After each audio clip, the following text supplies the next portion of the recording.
Dear students and learners, hello. I am Kumar Satyam from the Department of Social Work at Dr. Bhim Rao Ambedkar College, University of Delhi. I warmly welcome you all. In this session, I will discuss the concept of family and marriage, implications for social work professionals.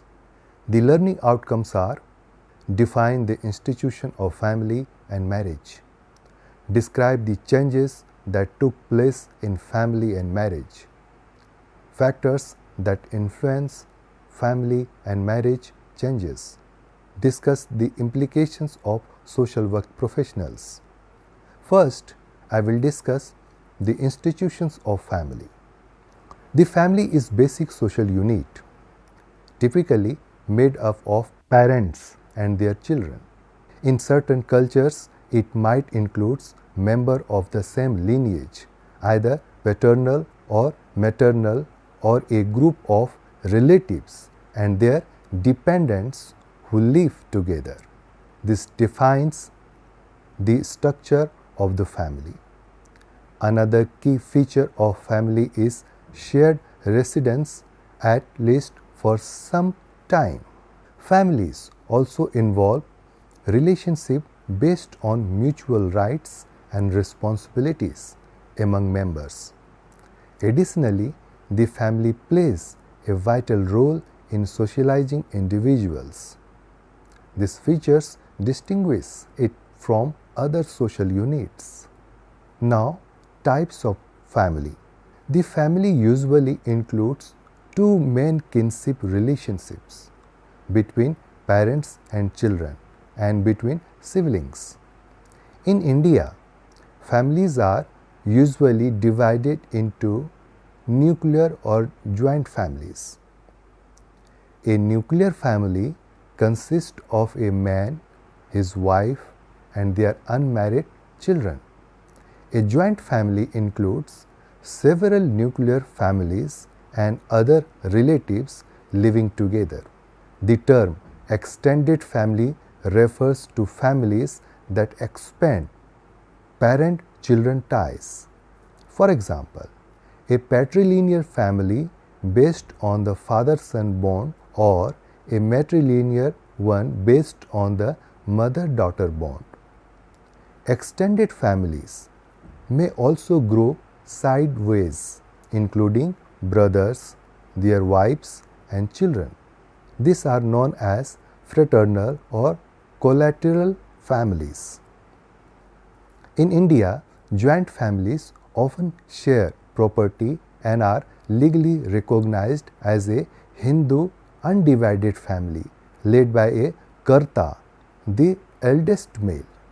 The ideal Hindu joint family is patrilineal, co-residential, property owning, and includes 3 or more generations. According to Gore, this family is composed of a man and his wife, their adult sons with their wives and children, and younger children. The eldest male leads the family and roles are defined by age and gender. Women typically work in kitchen with senior female members.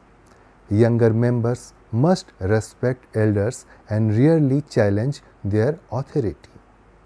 In joint families, bonds between father and son and between brothers are more central than the husband-wife relationship. Strong conjugal ties are often seen as weakening the joint family's stability. Now, I will discuss the institution of marriage. Marriage is a key social institution that is socially and legally recognized. This legitimacy distinguishes it from mere mating. It is governed by customs and laws that define roles, responsibilities, sexual conduct, division of labor, and mutual duties and rights.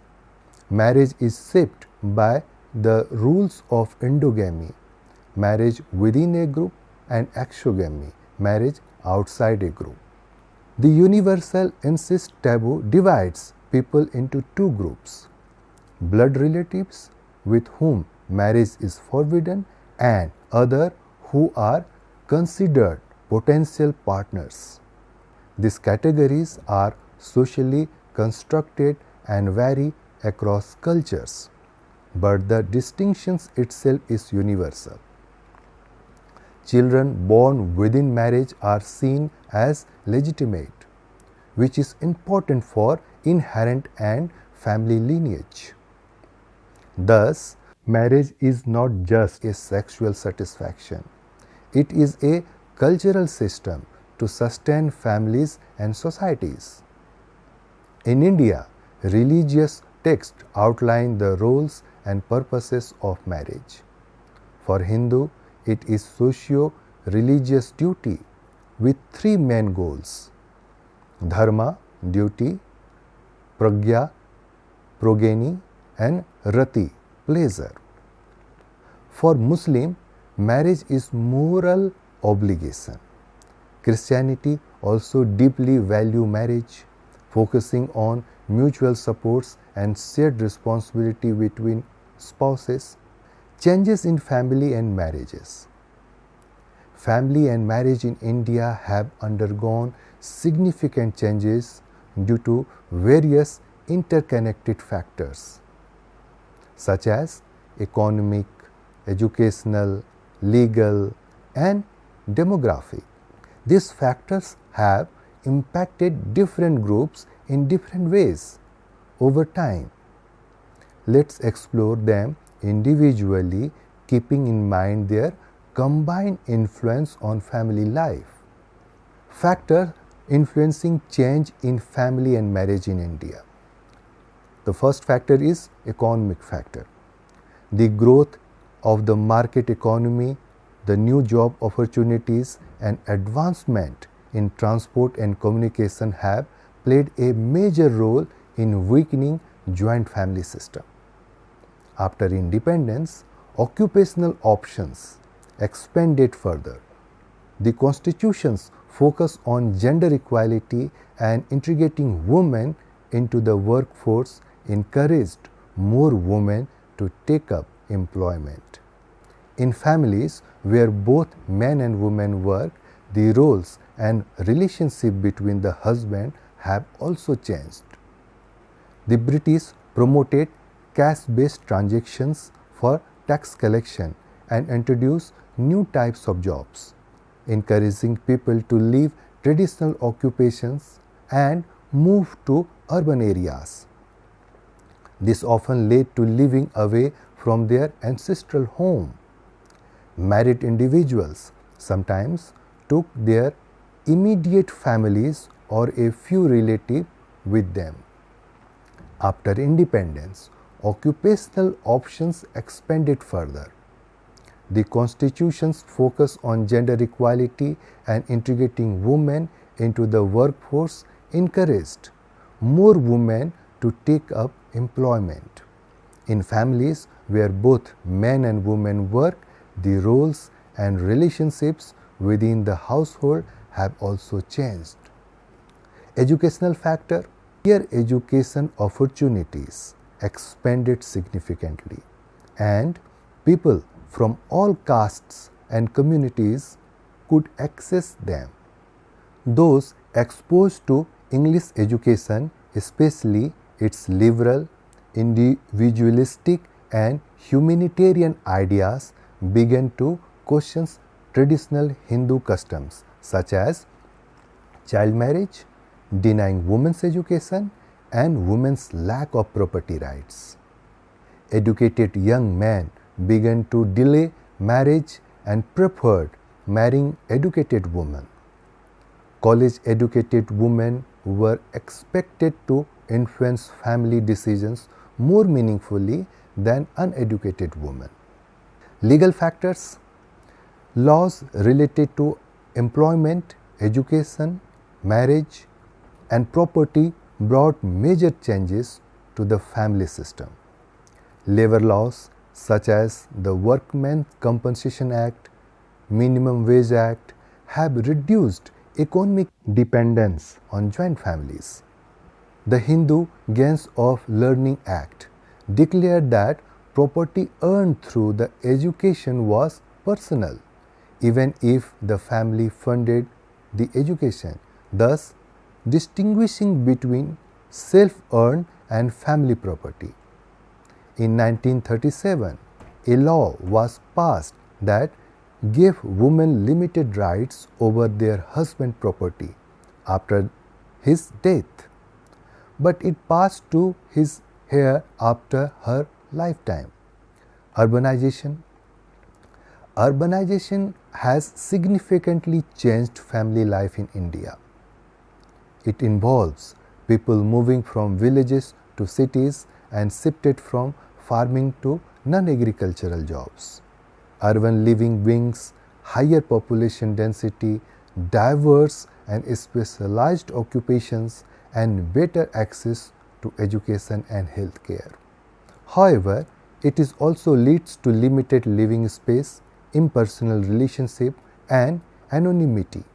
Due to pressure on the land and lack of resources in rural areas, many migrate to cities in search of education, jobs, and medical care. This migration affects village families, often leading to residential separation. Sometimes individuals move with their spouse and children, forming nuclear families in cities. Studies based on census data reveal that migration from villages to cities has led to the breakdown of large joint families and the rise of nuclear families. Urban space constraints make it hard to support large families. Other reasons for the smaller family units include access to the higher education, rising ambitions, job mobility, and a stronger focus on the individual needs over family or kinship ties. Now, family and marriage, what are the implications for social work professionals? Family has traditionally been seen as a symbol of continuity and change. It offers emotional bonding, nurturance, and care, and play a key role in socializing children and meeting the basic development need of its member. It can provide stability and support during difficult times. In India, the family is often viewed as a strong, unified institution with built-in coping mechanism. However, this idealized view can hide internal problems. Families in India differ greatly across class, culture, and personal choices. Social scientists today question the romanticized idea of family as always nurturing and supportive. In reality, families can also be spaces of inequality, exploitation, and violence. Discrimination and lack of quality within families are often overlooked, and democratic values are not consistently practiced. In patriarchal family structure, roles and control over sources are based on age and gender. Men typically hold authority and make decisions, especially over women and children. Gender discrimination is deeply rooted, seen in practices like child marriage, dowry, preference of male children, female feticide, and belief that fathers are natural guardians. Those who break community norms often face exclusion.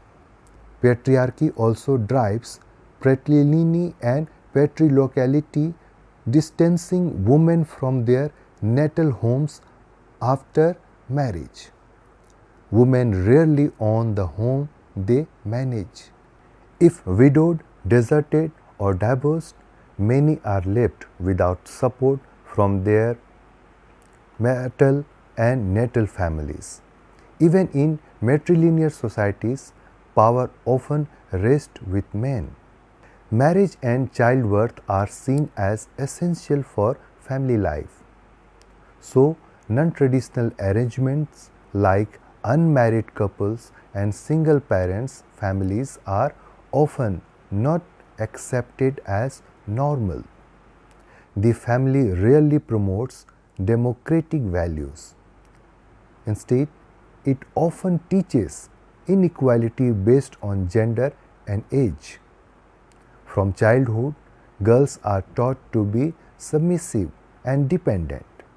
Patriarchy is deeply internalized not only by families but also by society, community, and the state. It influences all aspects of life. For social workers, it is important to view family and marriage critically, not just as ideal institution, but in light of human rights and democratic values. While families can promote well-being, they can also perpetuate discrimination and exclusion. Social worker can promote a family for every individual unless someone chooses otherwise. Advocate for democratic families that support personal growth and healthy relationships. Support environment that nurture family harmony and prevent exploitation, breakdown, and neglect. To conclude, this session emphasized the evolving nature of family and marriage in India. While rooted in tradition, these institutions are continuously shaped by economic, legal, and educational forces. Understanding their complexities helps social workers better access both the strength and limitations of families in promoting care, stability, and inclusive societal values. Social work professionals must critically examine family and marriage beyond idealized norms. These institutions can nurture but also reinforce inequality and exclusion. Advocating for democratic, equitable, and supportive family structure is essential. Social workers should promote individual dignity, challenge patriarchal norms, and ensure every person has the right to familiar care. Thank you.